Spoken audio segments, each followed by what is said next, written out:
You do not belong here, girl, and I will make sure you never step foot inside this club again, with that line, spoken with cold disdain. Charles Harrington III shoved Aaliyah Marie Thompson in front of stunned onlookers, the force sending her stumbling as her portfolio slipped from her hands and scattered across the pavement. The rough motion jolted her wrists, and the sting of humiliation cut deeper than the pain itself. For a moment, she felt the weight of every prejudice she had ever endured pressing down on her. Yet the truth hovered like a silent sentence, already forming in the air. This single act of cruelty would be the first crack in the downfall of Charles's career, reputation, and legacy, a reckoning he could not yet imagine. Before entering this story, please take a moment to tell me where you are watching from, subscribe to the channel, and give me a like. Your support helps bring powerful stories like this to life. Aaliyah Thompson had learned to rise before dawn, holding quiet routines close to her heart because they created a sense of order in a world that often misunderstood her. On that morning, she stood in the kitchen of the small Crenshaw home she shared with her grandmother, listening to the soft murmurs of Miriam Thompson as she prepared breakfast with steady hands. Miriam had lived through marches, courtroom battles, and long nights of fear, and she carried that history in every word she spoke. Aaliyah embraced her gently, feeling the warmth of the only family she had left. The memory of her parents remained painful, their lives taken too soon in a car accident that left her grasping for strength she did not yet know she possessed. Yet Miriam always reminded her that resilience ran in the Thompson bloodline. Passed down from Elijah Thompson Sr., the grandfather Aaliyah knew mostly from photographs and stories filled with pride. Elijah had built his legacy in the years following the civil rights movement, standing firm in his belief that equality required both courage and ownership.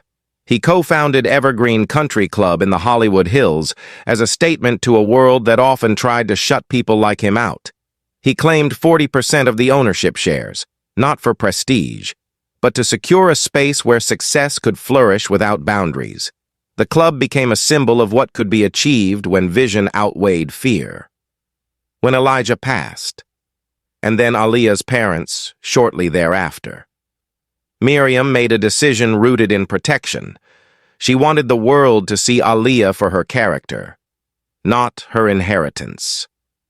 Aaliyah agreed. She went to school like any other student, boarding 2 buses each morning to reach Beverly Hills Academy. She studied on scholarships, worked part-time on weekends, and endured the subtle distance classmates kept between themselves and the girl from Crenshaw who arrived on public transit. It was a quiet life, but it shaped her into someone who saw dignity as a treasure worth defending. Aaliyah remembered being turned away from the Evergreen pool as a child, denied without explanation while other children enjoyed the water freely. She stood beside her grandmother that day, watching a gate that would not open for her. That memory never faded. It taught her early that some doors stayed locked unless someone had the strength to challenge them. On the morning the letter arrived, she sensed that her life was about to shift. The envelope came from David Chen, the trusted attorney who had managed the Thompson estate for decades. His words were clear. An emergency board meeting at Evergreen was scheduled for the coming weekend. The proposed restructuring threatened to reduce the Thompson stake from 40% to 15%, a blow that would erase her family's influence. Aaliyah felt her pulse quicken as she read the document, each line pulling her deeper into the reality that her grandfather's legacy was at risk. She looked up at Miriam, who waited silently, understanding what this meant. Aaliyah spoke with calm resolve. She said she had to go. She said she had to go alone.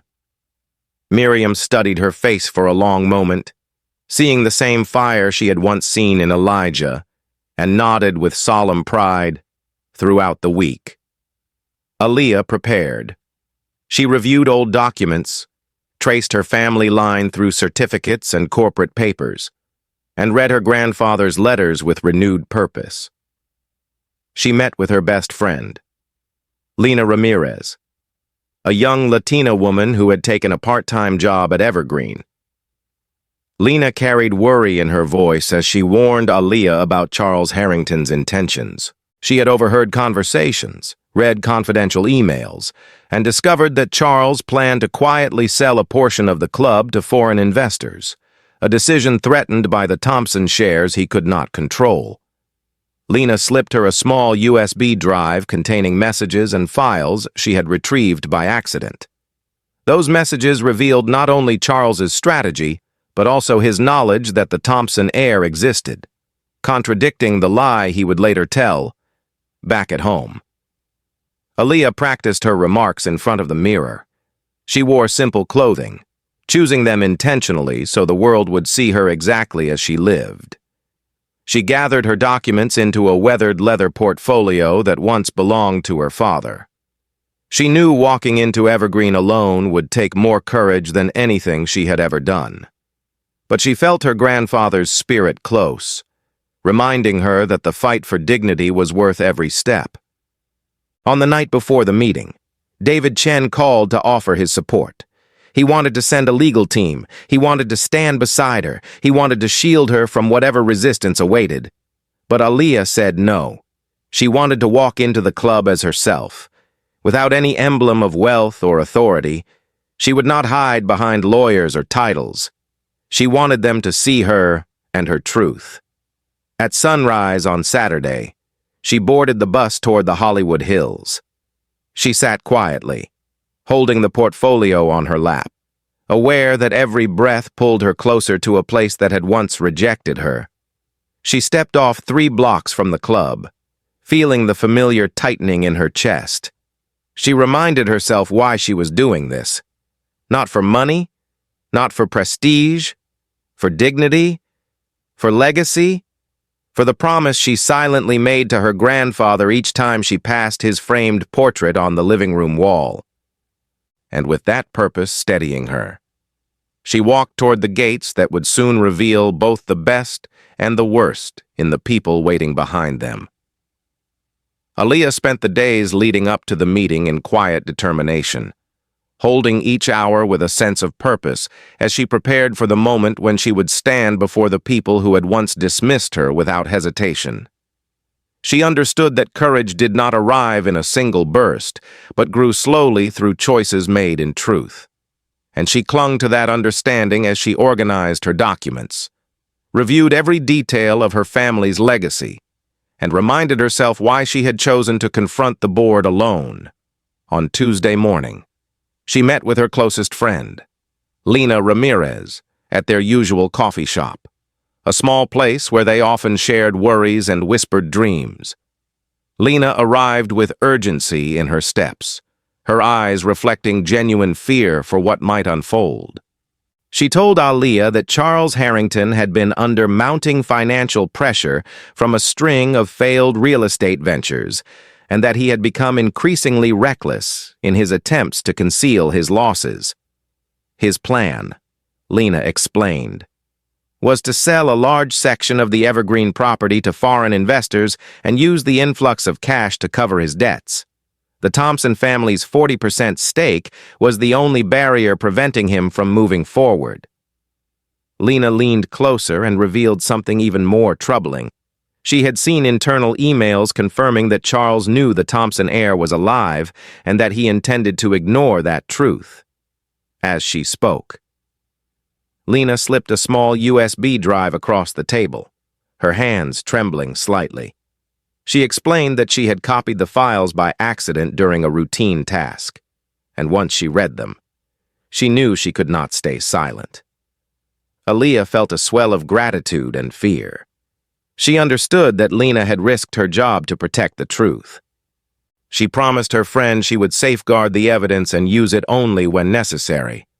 After Lina left, Aaliyah sat for a long moment, absorbing what she had learned. She recognized that she was not simply defending her inheritance. She was stepping into a conflict shaped by greed, deception, and power. Later that evening, back home in Crenshaw. She laid out her documents with meticulous care. The portfolio held her birth certificate, the death certificates of her parents, her grandfather's original stock certificates, old photographs of him at Evergreen's opening ceremony, and letters he had written to her father about the future he hoped the family would continue. As she touched each page, she felt the strength of her lineage steadying her pulse. Her grandmother, Miriam, entered the room with a soft expression. She watched Aaliyah prepare and saw the same determination she had once admired in Elijah. She reminded Aaliyah of the nights when she and Elijah would attend strategy meetings for civil rights causes, often surrounded by people who doubted them, dismissed them, or tried to silence them. She told Aaliyah that dignity was the one possession no one could take unless a person surrendered it. Aaliyah listened with reverence, knowing Miriam spoke from a lifetime of lived truth. She then rehearsed what she intended to say at the board meeting, practicing in front of the mirror with deliberate calm. She did not want her voice to shake when she faced the people who believed she was insignificant. She wanted them to hear the clarity of her conviction. She wanted them to understand that her family's legacy was not a matter of privilege, but of purpose. On Thursday, Attorney David Chen called again, his tone firm and protective. He urged her to allow him to attend the meeting. He warned that the board was preparing to challenge her legitimacy, and he feared that Charles would stop at nothing to discredit her. But Aaliyah repeated her decision. She said she needed them to see her as she truly was, a young black woman who had built her life through quiet discipline, not through displays of wealth or status. She said she needed them to see her before they saw her inheritance. David paused, then agreed to remain on standby until she called. After she ended the call, Aaliyah felt a moment of doubt. She understood the risks of facing the board alone, yet she knew her grandfather never waited for perfect conditions to act. He built Evergreen at a time when the city still held deep wounds from racial exclusion. He had faced ridicule, resistance, and obstruction, but he had persisted because he believed that change required vision and sacrifice.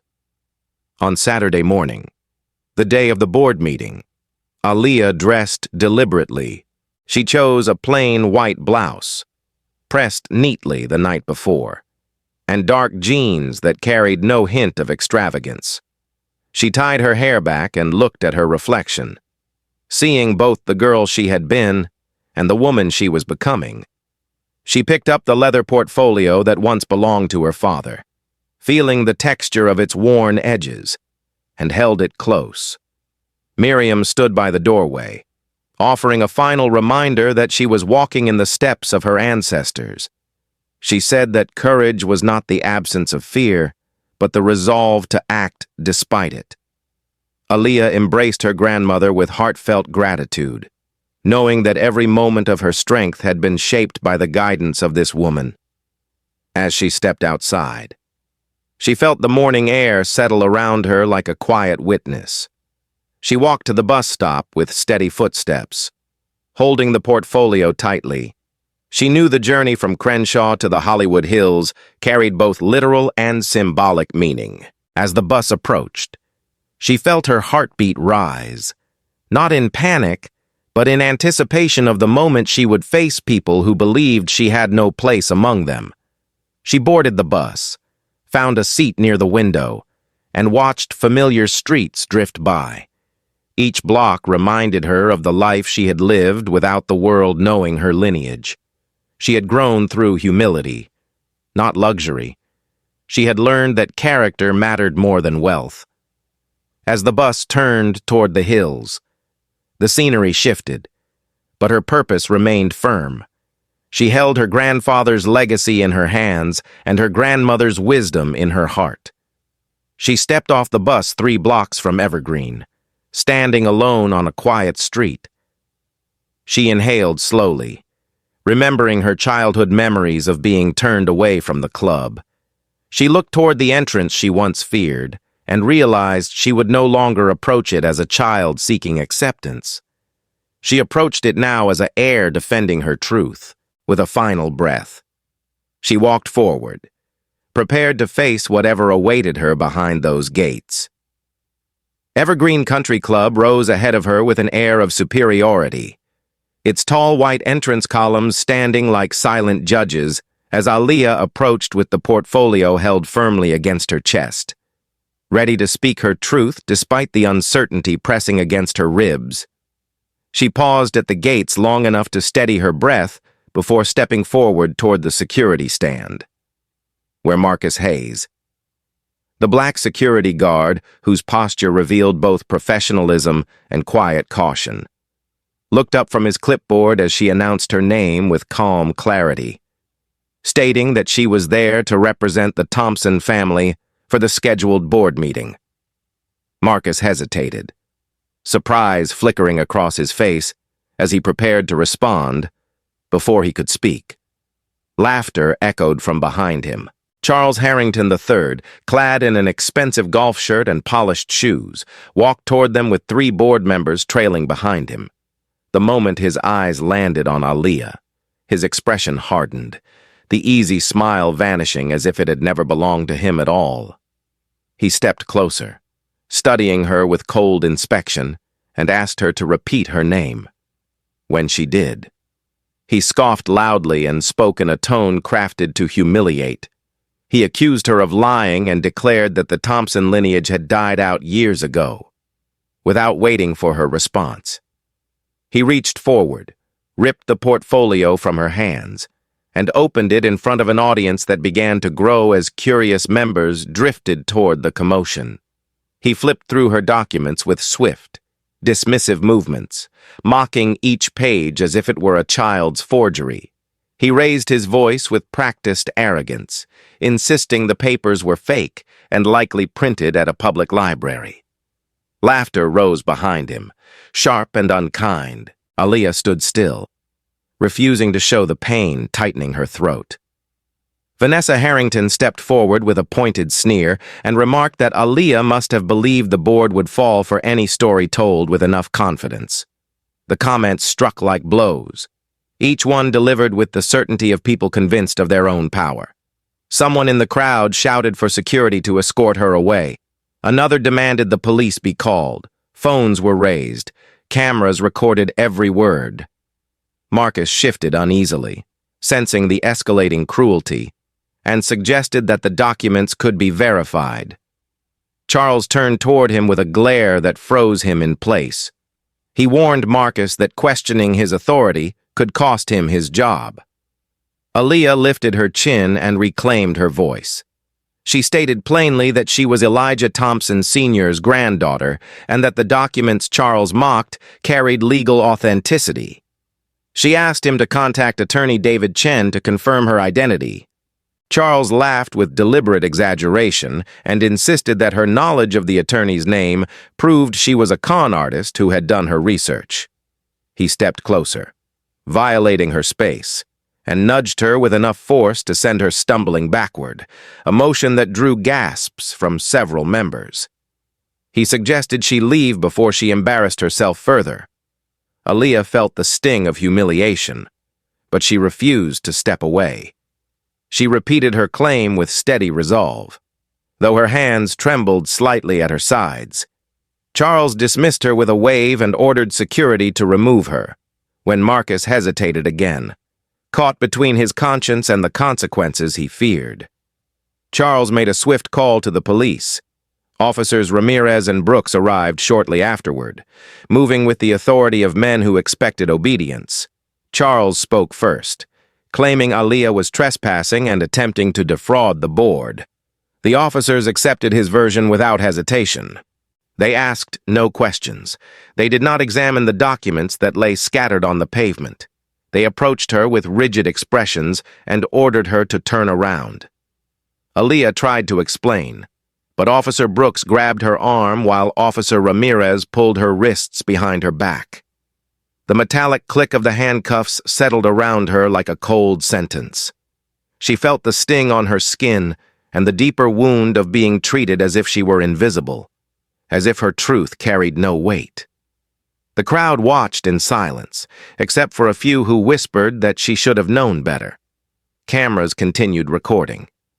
Charles stood with a triumphant smirk, as if the scene confirmed everything he believed about her.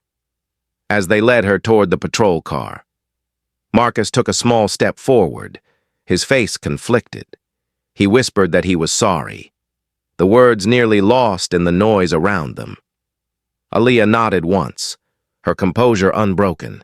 She refused to let them see her cry. Inside the patrol car, she sat in stillness as the crowd dispersed. The officers spoke outside, laughing with Charles, unaware that their actions were being filmed from multiple angles. A hush fell over the area when Samuel Goldstein, the 88-year-old surviving founding member of Evergreen, approached the patrol car with deliberate steps, leaning heavily on his cane, his eyes sharp despite his age. Studied Aaliyah through the window with a look of recognition that startled even the officers. He asked them to open the door when they hesitated. He repeated the request with the firm authority of someone who had shaped the club from its earliest days. Officer Brooks opened the door reluctantly. Samuel leaned forward, gently moved a strand of hair from behind Aaliyah's ear, and saw the small crescent-shaped birthmark her grandfather once described with pride. His voice trembled as he announced that she was indeed Elijah Thompson's granddaughter. He declared that he recognized her features, her eyes, and her connection to the man who had built Evergreen's foundation. His words cut through the air with the force of truth.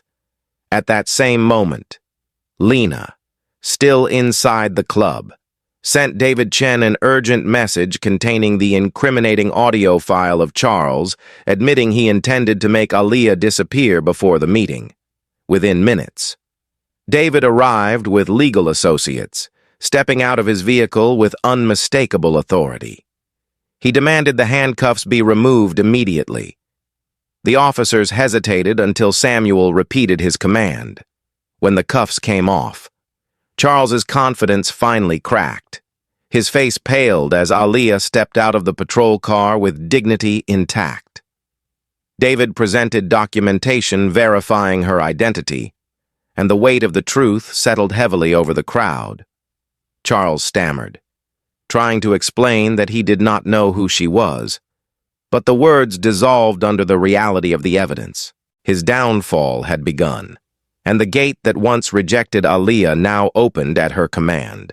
Handcuffed in the back of the patrol car, Aaliyah sat in rigid silence, her wrists aching beneath the metal, her dignity bruised by the humiliation she had just endured. Yet her spirit holding firm as she watched Charles Harrington preen before the crowd like a man convinced of his own invincibility, speaking loudly to onlookers as though he were protecting the club from a threat rather than persecuting an 18-year-old woman who carried every right to be there. She felt the sting of injustice press against her chest, but she refused to let it break her. Her breath steadied. Her gaze remained calm. She understood that her grandfather had faced worse, and she told herself that she would hold steady until the truth rose, through the window. She watched Charles laugh with the officers, pointing toward the patrol car as if she were an object to be discarded. He spoke with cruel confidence, declaring that fraud has consequences and insisting she be held until the board concluded its meeting. Aaliyah felt the words strike like blows, but she reminded herself that she carried evidence, truth, and lineage. 3 things Charles had never expected her to wield. The laughter outside faded suddenly when an elderly figure emerged from the crowd, walking with slow, deliberate steps and leaning heavily on a weathered cane. Samuel Goldstein, the last living founding member of Evergreen Country Club, approached the patrol car with a seriousness that silenced even the most skeptical onlookers. His eyes, still sharp despite his age, studied Aaliyah through the glass with recognition that seemed to travel across decades. He raised his hand in a quiet request for the officers to open the door. They hesitated at first, unsure why this frail man carried such authority. Samuel repeated the request, his voice steady and commanding, revealing the weight of someone who built the club brick by brick. Officer Brooks unlocked the door reluctantly. Samuel leaned in with trembling hands, brushed Aaliyah's hair gently aside, and uncovered the small crescent birthmark behind her left ear. His voice grew emotional as he whispered that her grandfather had shown him photographs of that same birthmark with pride, calling it a family signature. The officers stepped back in shock. Samuel turned toward the crowd and announced that Aaliyah was the rightful heir, the granddaughter of the man who had co-founded the club when people like him and Elijah were still fighting for a place in the world. Silence settled like a judgment upon everyone present. Charles's face drained of color. Words failed him as Samuel continued, recounting stories of Elijah's dreams for the club and the measures he took to ensure it remained a refuge of fairness. At that moment, Lena Ramirez, hidden inside the club, sent one final message to David Chen. She forwarded the audio file she had discovered, Charles's own voice stating, "Let the girl show up. I'll make sure she disappears before the meeting starts." That sentence carried enough malice to cut through even the thickest pretense of innocence. Within minutes, David Chen's black Mercedes rolled into the driveway with deliberate force, tires pressing against the pavement as if marking his arrival as the beginning of a reckoning. He stepped out with a team of associates, his expression controlled but burning with restrained outrage. He demanded that the handcuffs be removed immediately. Officers Ramirez and Brooks hesitated once more, glancing at Charles for direction, but Samuel repeated the order with unmistakable authority. The officers obeyed, as the cuffs fell away. Aaliyah rubbed her wrists gently, not out of weakness but out of relief that the truth had finally begun to surface. David opened the portfolio Charles had scattered, revealing authenticated documents with raised seals, signatures, and verification lines that could withstand any legal scrutiny. He spoke clearly and professionally, stating that Aaliyah was not only legitimately present, but had been invited to the meeting through formal notice. Charles attempted to interrupt, asserting that he had no knowledge of her identity, but David cut him off with the audio recording Lena had provided. The words played loud enough for anyone nearby to hear. Charles's voice filled the space. His intent was undeniable. His arrogance was recorded in perfect clarity. The crowd reacted with gasps and whispers. Some stepped back from Charles as though his corruption might be contagious. Vanessa Harrington's expression tightened, her composure cracking as she realized the depth of his deception. Blake Harrington, who had arrived moments earlier to meet his father, stared at him with visible disgust. Marcus Hayes stepped forward with visible guilt, acknowledging that he had doubted his instincts. He apologized to Aaliyah quietly, offering a sincerity that eased the heaviness in her chest. David turned to Officer Ramirez and Officer Brooks, instructing them to make a formal incident report to avoid further liability. Their once confident posture now appeared shaken as they realized their actions had been recorded and witnessed by dozens of people, including a founding member. Aaliyah stood tall, her shoulders squared, her voice clear as she addressed the crowd. She stated that she had come peacefully, carrying truth and documentation. She said she had endured the humiliation not because she lacked power, but because she believed in lawful process. She explained that Evergreen was built by men who knew exclusion and discrimination, and she reminded them that its foundation was intended to honor dignity rather than destroy it. The crowd listened with solemn attention. Even those who had laughed earlier said nothing now. Some lowered their eyes in shame. Charles attempted to regain control, raising his voice with forced confidence. But the strength behind his words had evaporated. His authority crumbled the moment Samuel and David confirmed the truth. Aaliyah walked past him slowly, her steps steady and controlled, refusing to look away as she passed the man who had tried to erase her. She reclaimed her portfolio from the ground, gathered her documents with care, and accepted David's guiding hand as he escorted her toward the boardroom she had been denied moments earlier. Behind her, Charles shouted weak explanations, insisting he had been misled, insisting he did not know who she was, insisting he had only been protecting the club. But no one stepped forward to defend him. His downfall had begun, visible in the cracks spreading across his once unshakable confidence. The officers stepped aside.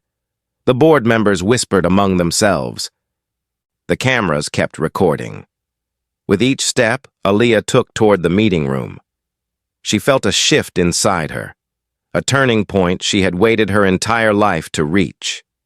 She entered the building not as a trespasser, not as a girl from Crenshaw, but as the rightful heir of Elijah Thompson Sr., carrying her legacy with unwavering pride, prepared to reclaim what had always been hers. Aaliyah walked through the doors of Evergreen Country Club with deliberate calm, each step carrying the weight of her family's history as she moved toward the walnut-paneled boardroom where the future of the institution and her grandfather's legacy would be decided. The room was filled with polished wood, expensive suits, and uneasy silence, yet all of it seemed smaller than the truth she carried. As she entered, Elena Vasquez, the interim chairwoman, rose from her seat with a respectful nod that acknowledged both the injustice Aaliyah had suffered minutes earlier and the authority she rightfully held. The other board members exchanged uncomfortable glances, some shifting in their seats, others lowering their eyes to avoid confronting their own complicity. Aaliyah took her place at the long table, David Chen standing quietly at her side, his presence steady but restrained as she had requested. When Elena invited Aaliyah to speak, David first presented the documents with meticulous precision, placing each certificate, legal notice, and corporate record in front of the board. His voice remained formal as he verified the authenticity of every page, explaining the unbroken chain of ownership, the legal confirmation of Aaliyah's status as the sole heir, and the explicit right granted to her to participate in all club governance matters. He then submitted Samuel Goldstein's written testimony, drafted minutes earlier, recognizing her identity based on private details only a founding partner would know.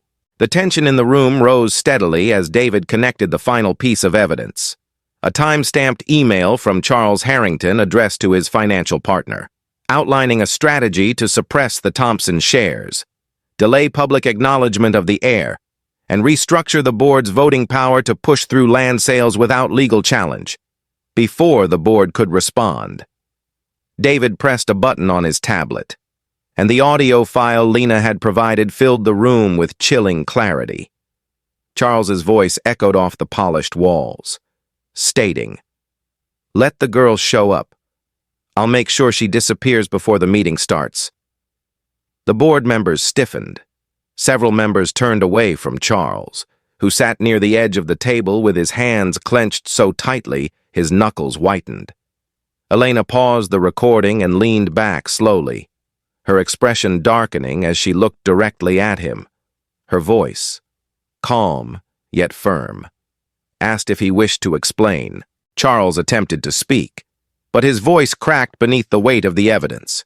He insisted the recording had been taken out of context, claiming he merely wanted security to redirect her to legal channels. But the board had already seen enough. Aaliyah then rose from her seat, placing both hands on the table, her palms steady. She spoke not with anger, but with a composed conviction that carried more force than any outburst could. She told them her grandfather built Evergreen as a declaration that people who had been excluded, demeaned, and underestimated could create their own spaces of excellence. She reminded them that the club's foundation stood on values of equality and dignity, principles Charles had flagrantly violated. She acknowledged that she had chosen to come alone, dressed simply, with no desire to impress, but every intention to defend the truth. She said she refused to hide behind status or wealth because she wanted them to see her as a young woman seeking fairness, not luxury.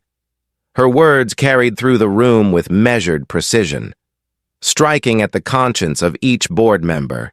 She stated plainly that the restructuring proposal was not only unethical, but a direct attack on her grandfather's legacy. She moved to table the restructuring indefinitely, to suspend Charles Harrington from all duties pending full investigation, and to initiate a 5-year forensic audit of all financial activities related to the club's assets, external contracts, and operating accounts. The room fell silent. Elena called for a vote. One by one, hands rose around the table. 9 votes supported Aaliyah's proposal. Only 2 opposed. Charles sat motionless, unable to accept what had unfolded. The board secretary recorded the vote. Elena announced that Charles Harrington was suspended effective immediately, that all restructuring proposals were frozen, and that a third-party financial firm would begin reviewing every transaction under Charles's leadership. She then turned to Aaliyah with respect and asked if she wished to say anything further. Aaliyah spoke briefly, stating that she intended to honor her grandfather's vision and restore Evergreen to the values it was meant to uphold. She added that she would not allow any member, regardless of wealth or influence, to use the club as a tool for greed or exclusion. The board members listened with genuine attention, no longer seeing the young woman in a simple blouse and jeans, but the rightful heir of a man who had shaped the club with foresight and integrity. After the vote, 2 security officers entered the boardroom. Elena nodded toward Charles. He attempted to protest, raising his voice in a desperate attempt to salvage dignity, but his words faltered as the officers stood beside him. In a moment that mirrored the humiliation he had inflicted on Aaliyah outside, he was escorted out of the room under the gaze of the very people whose respect he had once commanded. His departure marked a quiet but profound shift. Aaliyah sat again, her breath steady, the weight of victory balanced by the gravity of what lay ahead. Elena placed a hand over Aaliyah's documents and said that Evergreen now had the chance to begin again, to rebuild trust, and to move forward with leadership grounded in fairness. Several board members approached Aaliyah discreetly after the meeting, offering apologies, not excuses, for having misjudged her or remained silent while Charles acted with arrogance and malice. She accepted their words with grace, not because she needed their remorse, but because she understood that reconciliation required accountability before healing.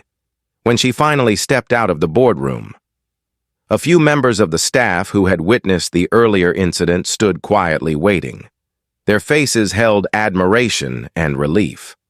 Marcus Hayes approached with careful steps and apologized again for not acting sooner. Aaliyah assured him that she understood the pressures he had faced, and she thanked him for speaking truth when the moment demanded it.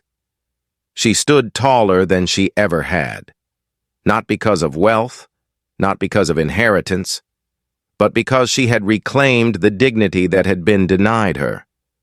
She had defended her grandfather's legacy with the strength he had always hoped she would discover. And as the door closed behind her, she understood that the real battle, one of justice, truth, and transformation, was only beginning. The months that followed marked the beginning of a reckoning that neither Evergreen nor the city of Los Angeles had ever witnessed. As investigators, auditors, prosecutors, journalists, and federal agents converged on the trail Charles Harrington had left behind, one built on deceit, arrogance, and a certainty that his wealth would shield him from consequences. What began as a single recorded humiliation at the club gates soon unfolded into an extensive federal inquiry when the forensic audit uncovered clear evidence that Charles had been siphoning funds from Evergreen through a network of shell companies associated with his wife, his business partners, and multiple real estate entities that existed only on paper. The sum diverted exceeded $1.5 million, each transaction crafted with confident precision that revealed how long he had believed himself untouchable. Meanwhile, a separate civil probe revealed that 62 minority families across South Los Angeles had been defrauded by Charles's real estate program, a scheme in which he accepted deposits for housing developments he knew would collapse, leaving families without refunds, without homes, and without answers. As investigators interviewed victims, patterns emerged with chilling consistency: targeted marketing to communities of color, false promises, forged timelines, and deliberate misdirection. The Department of Justice took notice, and soon, federal prosecutors opened a criminal case that grew larger with each passing week. The trial became a media spectacle long before the first witness took the stand. Commentators revisited the footage of Charles mocking Aaliyah, the moment he seized her documents, the instant police handcuffed her without cause, and the stunned silence when Samuel Goldstein identified her as Elijah Thompson's granddaughter. The public's opinion shifted rapidly. What Charles had treated as an insignificant encounter became the symbol of a nationwide conversation about arrogance, bias, and abuse of power. By the time Charles entered the federal courthouse in downtown Los Angeles for arraignment, the world no longer saw a billionaire magnate.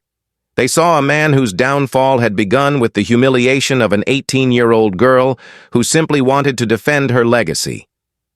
When the trial opened, Judge Alicia Morales presided with a calm authority that reinforced the seriousness of the case.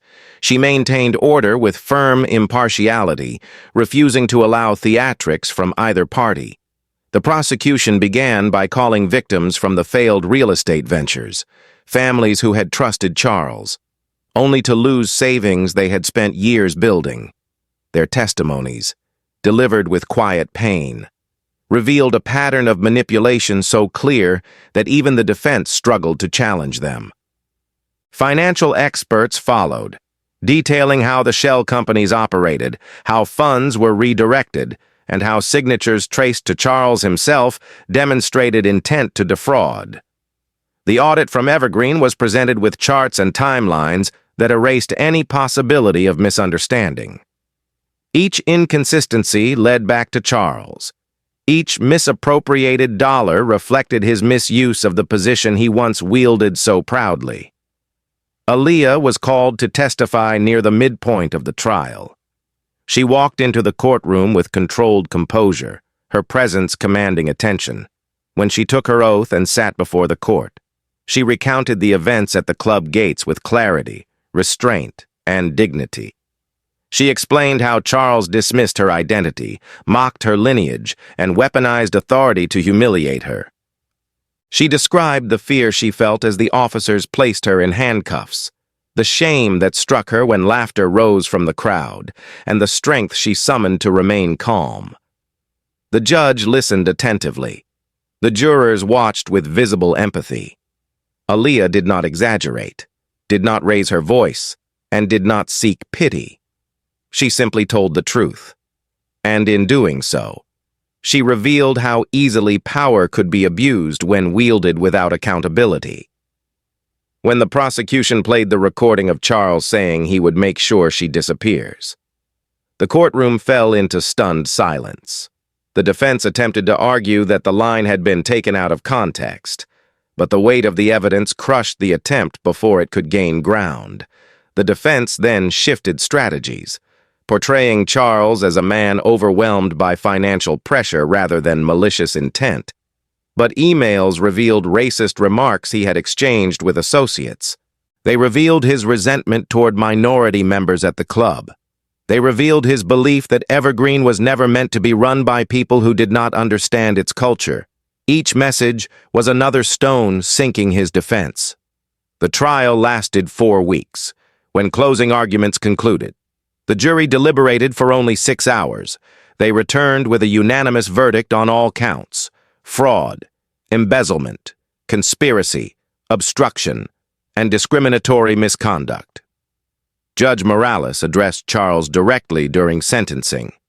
Her voice remained even, yet her words carried unmistakable consequence. She stated that his crimes reflected not only greed, but a deep abuse of public trust. She condemned his pattern of targeting vulnerable families and his attempt to destroy the legacy of a man who built Evergreen on principles entirely opposite to the values Charles embraced. She sentenced him to 108 months in federal prison and ordered restitution totaling $12 million. $4 million of that sum would return to Evergreen and the Thompson family estate to repair the damage his actions had caused. The consequences did not end with the verdict. Vanessa Harrington filed for divorce within the week, stating in her declaration that she could no longer remain connected to a man whose dishonesty had been laid bare. Their adult son, Blake, made a public statement distancing himself from his father, expressing shame at the behavior he had once dismissed as strong leadership. Charles entered prison a disgraced man, stripped of status, influence, and the wealth he had long believed inseparable from his identity. Reports emerged months later of him slipping into deep depression, his health deteriorating under the weight of his downfall. After several years, he was released early on medical grounds, bankrupt, isolated, and forgotten. He took a job as a janitor in a downtown office building. Former associates passed him in the hall without recognition. The man who once commanded loyalty and fear now swept floors no one thanked him for. His arrogance had dissolved, his power had vanished, and the humiliation he inflicted upon Aaliyah had returned to him with a force he could never escape. Through it all, Aaliyah watched his decline not with vengeance but with solemn understanding. Justice had taken its course. His downfall had been his own creation, shaped by every decision he made to elevate himself at the expense of others. And in that truth, she found peace, knowing her grandfather's legacy had been preserved not by retaliation, but by courage, integrity, and the unwavering strength to stand against injustice. The years that followed marked the steady rise of a legacy reborn, as Aaliyah Thompson carried her family's name forward with a purpose rooted not in wealth, but in justice, dignity, and the quiet strength that had guided her through every trial. After the sentencing, after the headlines faded, and after Charles Harrington's downfall became a cautionary tale whispered through corporate boardrooms across the country, Aaliyah chose not to retreat into comfort. Instead, she used every resource available to build something far greater than the fortune she inherited, with $8 million from civil settlements, restitution, and club compensation. She founded the Thompson Justice Foundation, an institution dedicated to providing free legal services to victims of discrimination, offering scholarships to underrepresented students across Los Angeles, and supporting community empowerment programs modeled after her grandfather's commitment to equal opportunity. The foundation quickly gained national attention as stories emerged of people who had finally found representation, dignity, and hope, because Aaliyah had refused to let injustice define her future. Law firms, civil rights organizations, and universities began partnering with the foundation, recognizing its unique ability to reach communities long overlooked by traditional institutions. Simultaneously, Evergreen Country Club underwent a transformation unlike anything in its history. Aaliyah worked closely with interim chairwoman Elena Vasquez and a restructured board to change the membership model, governance structure, and culture of the club. Membership became 45% diverse, with deliberate outreach to communities that had once been denied entry. 3 board seats were permanently reserved for minority representatives, ensuring the club would never again drift toward exclusivity cloaked in prestige. Evergreen implemented annual community programs, including open pool days, charity golf events, youth scholarship galas, and leadership workshops for students from South Los Angeles. The club that had once humiliated a young woman at its gates now opened those same gates to thousands who had never imagined crossing them. Each new initiative carried a quiet tribute to Elijah Thompson Sr., whose vision of inclusion had finally come alive in the way he intended. Aaliyah often felt his presence during meetings, during ceremonies, and during quiet walks across the grounds where he once stood with hope in his eyes. As the club flourished, so did Aaliyah's academic journey. She enrolled at University of California, Los Angeles, majoring in political science before continuing to University of California, Los Angeles Law, where she excelled with unwavering discipline. Professors described her as a student who spoke with calm authority, always grounding her arguments in fairness and lived experience. Classmates admired her focus, unaware of the quiet heaviness she carried, the memories of humiliation that had shaped her into someone who listened closely and spoke with precision. She interned with civil rights attorneys, volunteered at legal aid clinics, and used every opportunity to strengthen her ability to advocate when she graduated with honors. The ceremony paused to acknowledge her foundation's impact and her commitment to systemic reform. Miriam sat in the front row that day, holding a small photograph of Elijah and whispering words she once spoke to him, words of pride, resilience, and gratitude for the legacy they created together, over time. The video of the incident at the Evergreen Gate reached more than 50 million views, becoming a symbol of courage in the face of injustice. Young people across the country wrote letters to Aaliyah, telling her that her story helped them find their own voice. Community leaders cited her case in speeches about equity. High school students studied her testimony in civics classes. For Aaliyah, the attention mattered less than the message. She wanted every person watching to understand that dignity had value, and that truth, when carried with conviction, could change not only a moment, but an entire system. 2 years after the trial, Miriam passed away peacefully in her sleep, her hands folded gently over her chest, her face calm, as though she had been waiting for the moment when she knew her granddaughter would no longer walk alone. The loss settled heavily in Aaliyah's heart. She mourned quietly, but found comfort in knowing that Miriam had lived long enough to see her reclaim the Thompson legacy. Aaliyah carried her grandmother's strength into every courtroom, boardroom, and foundation meeting she entered from that day forward. As Aaliyah stepped fully into her role as a civil rights attorney and foundation leader, her influence expanded across the city. She represented clients whose stories mirrored the pain she had once experienced. She confronted institutions that believed themselves too powerful to be questioned. She advocated for legislation strengthening protections against discrimination in housing, employment, and law enforcement. Her voice became one of the most respected in Los Angeles, not because she sought attention, but because she spoke with moral clarity that commanded it. On the 5th anniversary of her grandfather's passing, Aaliyah stood on the rooftop terrace of Evergreen Country Club, overlooking the city lights that stretched across Los Angeles like a tapestry of stories waiting to be told. The wind carried the familiar scent of evening air, and the soft murmur of distant conversation drifted upward from the celebration below. A celebration honoring the club's transformation and the lives changed through the foundation's work. Aaliyah rested her hands on the railing and allowed herself a rare moment of stillness.